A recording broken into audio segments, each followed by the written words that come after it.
정의선 현대자동차 회장이 이 수소차의 죽음의 계곡을 넘을 수 있을까요? 현대자동차가 말 그대로 수소 총력전을 펼치고 있습니다. 물론 내연기관이나 전기차를 도외시하는 건 아니고 여기에도 굉장히 많은 힘을 기울이고 있지만 이 그룹의 중심을 수소로 잡고 있다고 해도 요새 보면 과언이 아닌 것 같아요. 문제는 대부분의 완성차 기업들이 두려워하고 있는 죽음의 계곡입니다. 일반적으로 신기술이 어떤 산업에 적용될 때는 기술 개발 단계, 그리고 제품 개발 단계, 상업화 단계 이렇게 세 단계를 거치게 됩니다. 이 가운데 상업화 단계는 신기술이 성숙 단계에 이르기 전에 마지막으로 거쳐야 하는 관문입니다. 그런데 이 단계를 넘는데 돈이 굉장히 많이 들고 이 단계에서 좌절하는 기업들이 굉장히 많기 때문에 이 단계를 죽음의 계곡이라고도 불러요. 전기차는 이미 죽음의 계곡을 넘어서 성숙 단계로 진입하고 있는 시장입니다.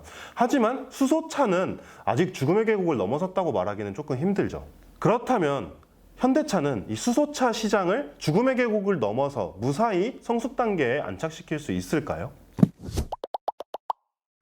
저는 두 가지 측면에서 현대차가 이 죽음의 계곡을 넘기가 굉장히 수월하다고 봅니다. 첫 번째는 바로 기술력과 시장 지배력입니다. 현대차는 매우 일찍부터 수소차 개발에 공을 들여왔어요. 그 덕분에 지금 수소차 시장에서는 정말 압도적인 기술력과 어떤 시장 지배적인 위치를 차지하고 있죠. 실제로 현대차는 이 수소차 시장에서 계속해서 시장 점유율 1위를 지키고 있어요. 에너지 시장 조사 기관인 S&E 리서치라는 데 따르면 2021년 1월부터 7월까지 세계적으로 13,000대의 수소차가 팔렸거든요.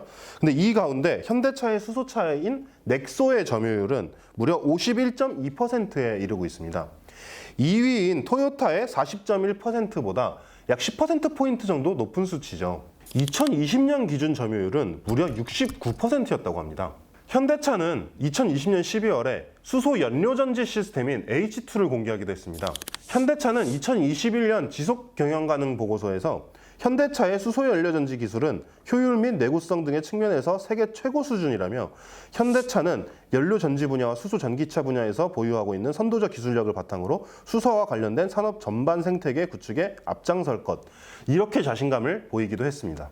현대차가 다른 완성차 기업들보다 죽음의 계곡을 넘는 데 유리한 이유는 하나 더 있습니다. 바로 오너십입니다. 얼마 전에 최태원 SK그룹 회장이 어떤 라디오 토크쇼 같은 데 나와서 이런 얘기를 했죠.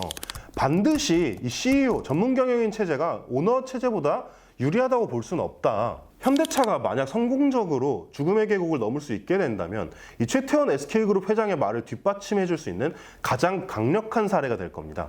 앞에서 말했듯이 이 죽음의 계곡이라는 곳은 뚜렷한 사업적 성과 없이 돈을 계속 부어야 하는 구간입니다. 당연히 단기적 실적에는 타격이 올 수밖에 없겠죠. 단기적 실적을 보여줘야 하는 전문 경영인은 넘기 어려운 벽입니다. 하지만 오너 경영은 조금 다르죠. 단기적으로 성과가 나지 않는다고 하더라도 오너의 어떤 뚝심이 있다면 그걸 계속 밀고 갈 수 있는 게 오너 경영 체제잖아요.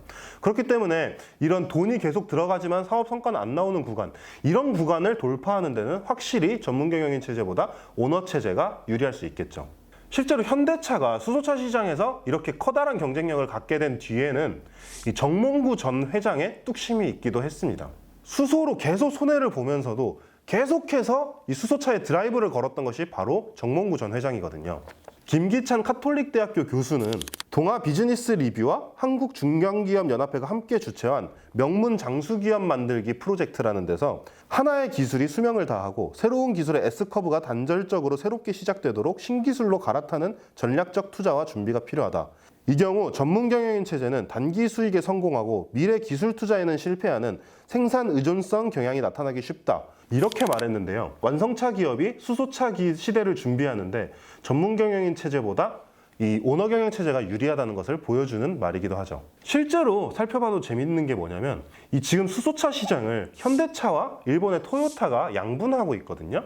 근데 이 현대차와 토요타 모두 오너 체제예요. 수소차 시장에서 강력한 오너가 존재하는 것이 유리하다는 것을 단적으로 보여주는 사례입니다.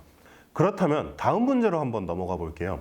좀 더 근본적으로 왜 현대차는 죽음의 계곡을 넘어가려고 하는 걸까요? 현재 모빌리티 사업은 그야말로 대격변기에 있다고 할 수 있습니다. 이미 글로벌 완성차 기업들은 빠르면 10년 이내로 내연기관차의 시대가 끝날 것으로 보고 있어요. 그리고 대부분의 완성차 업체들은 내연기관차의 다음을 전기자동차라고 보고 있죠. 하지만 현대차는 조금 다릅니다. 물론 전기차에도 그룹의 역량을 굉장히 많이 투입하고 있지만 전기차와 수소차를 확실히 투트랙 전략으로 밀고 가고 있거든요. 심지어 이 수소차 시장에서 가장 강력한 라이벌인 토요타마저도 최근에는 전기자동차 투자에 집중하겠다라는 이런 의견을 밝히기도 했는데, 같은 시기 현대차는 오히려 반대로 국내 유수의 대기업들을 모아놓고 우리 한번 수소 생태계를 만들어보자, 이런 제안을 하기도 했죠. 현대차가 수소차를 놓지 않고 열을 올리고 있는 이유는 굉장히 다양합니다. 수소차가 뭐 완전 친환경이다 이런 문제는 일단 제쳐두고서라도 일단 전기차보다 수소차가 완성차 업체들이 먹을 게 많거든요. 지금 주식시장만 보더라도 전기차 테마로 잘 나가는 기업들은 대부분 배터리 기업들입니다. SK이노베이션, LG화학, 그 다음에 삼성 SDI 이런 데들이죠. 하지만 수소차는 이 전기차처럼 배터리를 충전해서 가는 게 아니라 이 수소 연료전지에서 바로바로 전기를 발전해서 가는 방법이잖아요. 그러니까 이 수소 연료 전지 기술만 확보한다면 배터리 업체가 끼어들 여지가 상대적으로 전기차보다 적겠죠. 그런데 이것만으로 정의선 회장이 이 수소차에 계속해서 드라이브를 걸고 있는 것을 설명하기는 조금 어렵습니다. 어떤 기업이 단순히 이쪽이 우리한테 조금 더 유리할 것 같은데? 라는 이유만으로 지금 막 개화되고 있는 시장이 아닌 다른 시장에 투자하는 것은 상당히 힘든 일이잖아요. 저는 정의선 회장의 관심사가 현대차를 패스트 팔로워에서 리더로 완전히 퀀텀 점프 시키는 데 있다고 봅니다. 현대차는 수십 년 동안 내연기관 자동차 시장에서 팔로워에 불과했습니다. 전기차 시장에서는 좀 더 빠르게 따라가고 있기는 하죠. 그래봤자 결국 테슬라가 위에 있고 어쨌든 패스트 팔로워에 불과해요. 심지어 최근에는 중국 전기자동차 업체들이 무섭게 치고 올라오고 있죠. 올해 상반기 기준으로 현대차는 이 전기차 시장 점유율 6위로 떨어지고 말았는데요. 이 작년까지만 해도 4위였거든요. 하지만 수소차 시장에선 다릅니다. 아까 말했듯이 현대차는 수소차 시장에서는 세계적으로 굉장히 앞서 나가고 있습니다. 기술력으로도 시장 점유율에서도. 그렇기 때문에 현대차가 패스트 팔로워가 아니라 리더가 되기 위해서는 이미 다른 기업들이 잘 나가고 있는 시장이 아닌 완전히 새로운 시장, 완전히 새로우면서도 현대차가 가장 잘하고 있는 그런 시장을 공략할 필요성이 크다는 거죠.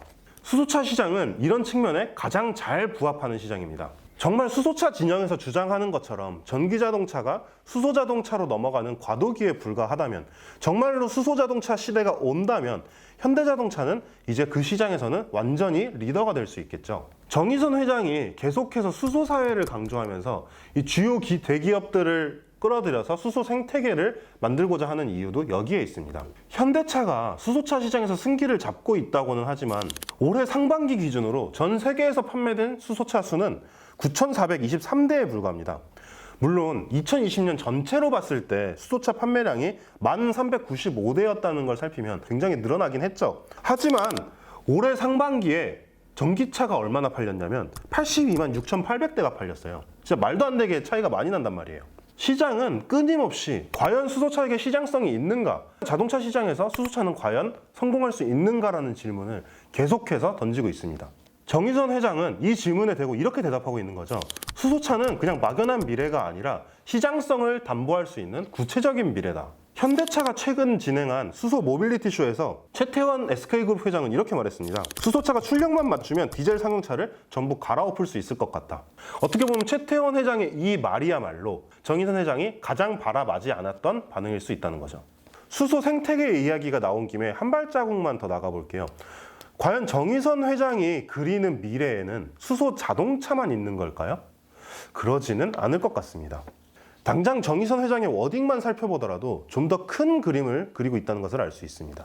정의선 회장은 9월 7일 열린 하이드로젠 웨이브 글로벌 온라인 행사에서 이렇게 말했습니다. 수소 연료 전지를 자동차 이외의 모빌리티 및 에너지 솔루션 분야에도 적용하는 등 미래 비즈니스 영역을 계속해서 확장하겠다.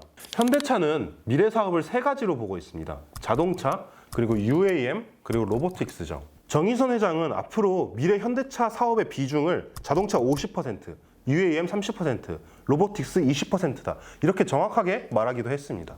자동차와 비행체, 그리고 로봇이라는 어떤 보기에는 이렇게 한 번에 연결되지 않는 세 가지 분야이지만 여기에 핵심은 뭐냐? 바로 전부 다 수소로 움직인다는 겁니다.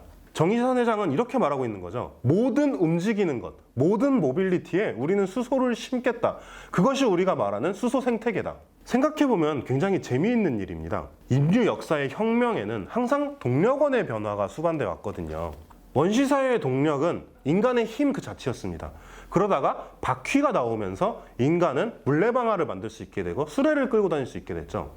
그리고 산업혁명을 촉발시킨 것은 다름 아닌 석탄이었습니다. 그리고 1800년대 내연기관의 발명은 인류를 석유사회로 이끌었죠. 이제 세계는 내연기관 시대, 석유사회의 종말을 이야기하고 있습니다. 그렇다면 다음 세대를 이끌어갈 이 동력은 바로 뭐가 될까요? 정의선 회장은 이것을 수소라고 보고 있는 것 같습니다. 과연 100년 후 우리의 후손들은 농업혁명, 산업혁명, 정보화혁명 이런 단어처럼 수소 뒤에 혁명이라는 단어를 붙이게 될까요? 현대차와 정의선 회장은 그 혁명을 주도할 수 있을까요? 오늘의 꽃구경은 여기까지입니다. 저는 다시 돌아옵니다.